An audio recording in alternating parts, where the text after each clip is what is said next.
cough, cold and fever and homeopathic treatment.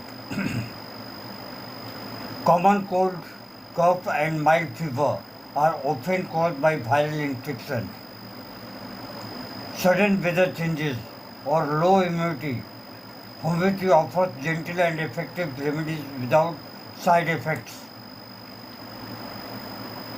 Number one is aconite nap for sudden fever, dry cough after exposure to cold wind.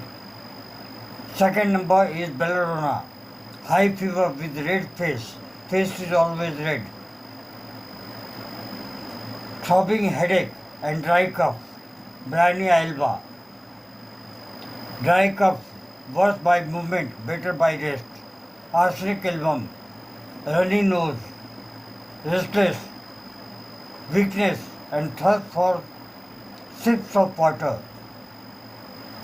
Ferrophos, early stage of cold, low grade fever and fatigue. Calimure and Ferrophos works very well.